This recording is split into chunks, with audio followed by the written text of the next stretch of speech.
What's up, everybody? It's your favorite nerd, and today we are looking at the Black Series chopper. You get my... Look, it's hard to come up with one every day, alright? Anyway, a lot of people have been looking forward to seeing this one after the Ezra one, so I wanted to make sure to get it done next. It's a very little figure for $20, but luckily he does come with a fair amount of accessories, so let's start there. He comes with 3 leg options. So he comes with the original leg before he loses it, which is a nice touch. That's kind of thoughtful. It articulates the same way with that is to say pretty much a hinge here for the ankle kind of tilt.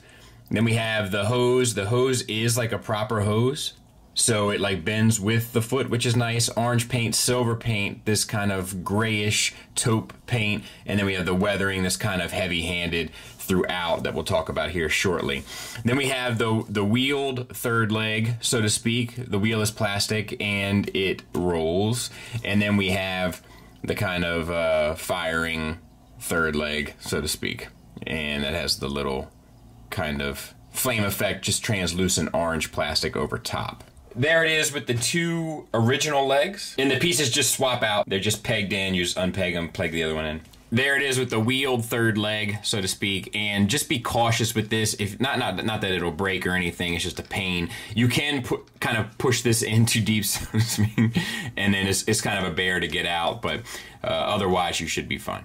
Then you have this orange translucent piece with the kind of white sort of paint applied to it to kind of give it the explosive feel.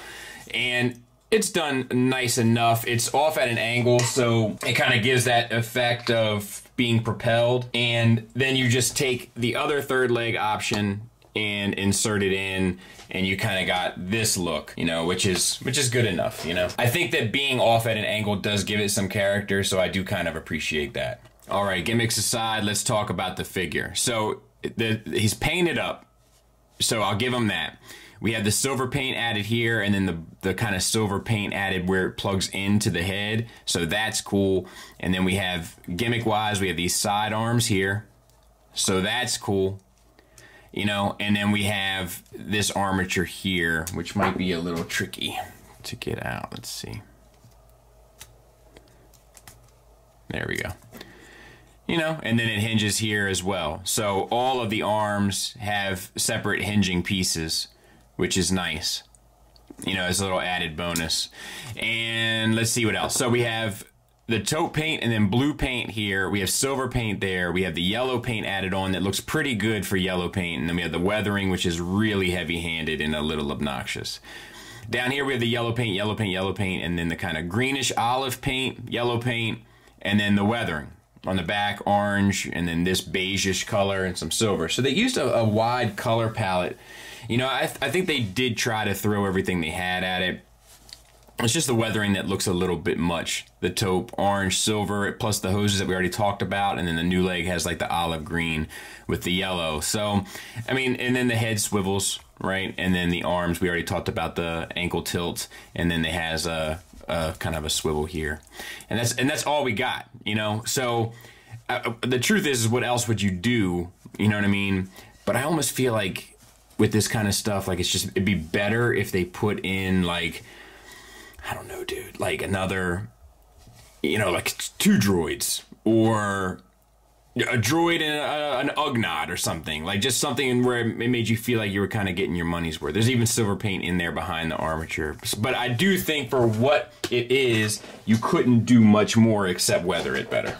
And display wise, there it is with my kind of Rebels crew. So we're only really missing Zeb. You know, I would take a Rex, of course, but it's Zeb that's kind of most painfully obvious as the missing component. It's a sharp looking shelf though. Final thoughts wise, we'll go ahead and start with the negatives. And they are mainly that, you know, it's a $20 figure and there's not a whole lot to it, right? That's the biggest glaring kind of thing. I do think they could find a way to give you better incentives to buy a figure like this at this price point. Even if it was with like a ton of like diorama props or display props or whatever, like I think that would really be beneficial. The other issue I have is that it's a little challenging to get the armature out of the chest. Once again, not the biggest deal in the world, but something worth mentioning. And then the main gimmick of this thing is to swap out the legs, you know, and the legs don't swap out extremely easy. Like the side legs are actually kind of a pain, and then if you get the tire leg too far up inside the body, so to speak, it's going to be challenging also. I also think the weathering is a little heavy-handed, but I often find that their weathering is a little heavy-handed. This kind of has that siege weathering paint application, which is just too intense. There is plenty of good to talk about though. The sculpt is perfect. Not that it's a hard one to do, but it is perfect. The character really comes through. I love the accessory, like the fire element and the character that the off angle of the fire element provides. You know, and I think they threw all the paint they could at it. Maybe too much in some areas, to be fair, but I think they did. And I love the little side arms, and they're all like kind of articulated. So like I do feel like they gave it what they had. I just don't know if it matches the price point, but that's not the biggest deal. Thanks for listening. Thanks for watching. Until next time, take care.